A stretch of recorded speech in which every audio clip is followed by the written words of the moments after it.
बाद परिजनों के पीछे छूटे परिवारजनों से कोई संबंध नहीं रह जाता, तो फिर हमको पितृदोष या पितृ आत्माओं द्वारा उत्पन्न होने वाली बाधाओं के बारे में क्यों सजग कराया जाता है? बात कर रहे हो ना? जी। जीवित की बात कर रहे हो। ये हमारी भावना की शुद्धि के लिए है। अब हम जैसे हमारे पिता पधार गए और उनकी हम संपत्ति का उपभोग करते हैं, उन्होंने हमारा पालन पोषण किया, उनका हमसे संबंध नहीं, लेकिन हम तो जीवित होकर उनका संबंध मान रहे हैं ना। अब हम जब उनको सुकृत दान करेंगे, भजन का, दान पुण्य का, पिंड का, तो जिस योनि में होंगे उनको प्राप्त होगा। वो उनके कर्म के दंड विभाग में है, नरक आदि में, आप यहाँ भजन कर, उनका उत्थान हो जाएगा, उनका मंगल हो जाएगा। वो आपका संबंध नहीं मान रहे, लेकिन आपका संबंध है, आप जीवित हैं। होता है सैया में, और आप स्वप्न देख रहे होते हैं, तो आपका स्थूल जगत और स्थूल शरीर से कोई मतलब नहीं होता, लेकिन मतलब है जगने वाले को स्थूल से मतलब होगा ना। ऐसे ही जब शरीर छूटता है तो इस स्थूल जगत का उसका संबंध विस्मृत हो जाता है, लेकिन आपका जागृत है, तो आप उसका कल्याण कर सकते हैं, क्योंकि वो आपका पिता रहा है। उसको पता नहीं है, उस समय उसको ज्ञान नहीं है, लेकिन आपको पता है, तो आप उसका मंगल कर सकते हैं। आपका कर्तव्यहीनता होगी, क्योंकि आपका कर्तव्य बनता है। उन्होंने आपके लिए जो भी किया, अब वो चले गए, उनका कर्तव्य खत्म हो गया आपके प्रति, अब आपका कर्तव्य उनके प्रति है। अगर पिता की संपत्ति नहीं तो हम संपत्ति कमाएं, उनके लिए दान करें, वो दान उनको समर्पित करें, तो वो जहां भी होंगे उन्नति प्राप्त हो जाएगी, उनको उत्थान हो जाएगा, उनका स्थिति से उत्थान हो जाएगा। अब उनको जो दंड मिलने हैं, उनको जो प्रारब्ध रचना हुई और आपने भजन बल दे दिया, तो सब रुक जाएगा, उनका जीवन मंगल में हो जाएगा। इसलिए प्रथा बनाई गई कि उनका अधूरा कार्य आप पूरा कर सकते हैं, उनको भगवत प्राप्ति करा सकते हैं। आप जब भजन करके भगवत प्राप्त होंगे, संकल्प करेंगे, तो बोले 21 पीढ़ियां तर जाती हैं, 14 आगे की और 7 पीढ़ी की, तो वो तो पिता, उनको तो परम पद मिल ही जाएगा। उनको स्मृति नहीं है, आपको स्मृति है। अगर समझ को सुंदर सैया पर सुलाया गया है, मैं एक स्वप्न देख रहा हूं, ऐसा बोध नहीं होता। स्वप्न सत्य होता है और ये स्थूल शरीर का विस्मरण होता है, समझ रहे ना। ऐसे ही वो जिस लोक में गए हैं, तो आपका विस्मरण हो चुका है, आपका कोई संबंध उनकी स्मृति में नहीं है। वो जहां है, जैसे अभी आप आए हैं, तो आप कहीं से आए हैं ना, पूर्व में कहीं ना कुछ थे, आपको कोई स्मरण नहीं है। लेकिन यदि पूर्व में आपका कोई संबंधी ऐसा है जो भजन तप और आपको, तो आपका ज्ञान विज्ञान प्रकाशित होने लगेगा। अचानक आपकी स्थिति बदलने लगेगी, शरीर की, स्वभाव की और वैभव की, क्योंकि आपका संबंधी कोई संकल्प कर रहा है। इसलिए जब कोई भगवान का भक्त पैदा होता है, तो जो पितर अन्य लोकों में होते हैं, उनका परम मंगल होना निश्चित हो जाता है।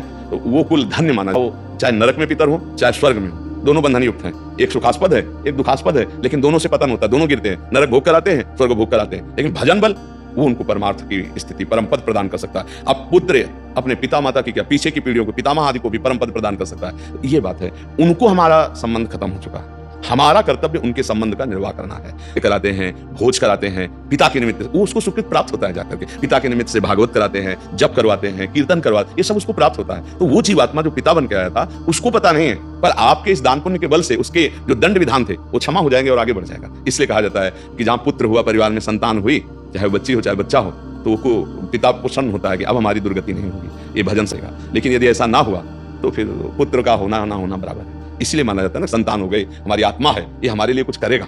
अगर हम चले भी गए तो हमारा कल्याण ये करेगा, क्योंकि हमारा वंशज है, उसके संबंध से उसको प्राप्त हो जाता है। हमारे चित्तों में भी नहीं है, क्योंकि जैसे पुत्र स्वयं कर रहा है, तो वो पुत्री पति के साथ कर रहे हैं, तीर्थयाटन जो भी कर रहे हैं, वो उसके अंश है, उससे उसका कल्याण होगा। उसमें ऐसा कोई खास बात नहीं कि पुत्र ही हो तब ऐसा होगा, हाँ ऐसा नहीं है। पूरी सामर्थ्य पुत्री में भी है। कितने ऐसे कुल हुए जिनको दोनों कुलों को पावन कर दिया, पिता के पक्ष को और ससुर पक्ष को, दोनों पक्षों को पावन किया। तो उसमें ऐसा शास्त्रों में कोई विशेषता ये नहीं कि पुरुष ही होना चाहिए। बड़ा रही, जैसे कि अगर आप बोल रहे हैं, अभी बताया ना कि अगर वो किसी मनुष्य शरीर में गया है, तो उसकी उन्नति होने लगेगी, उसकी बाधाओं का नाश होने लगेगा आपके संबंध से। उसको पता नहीं है।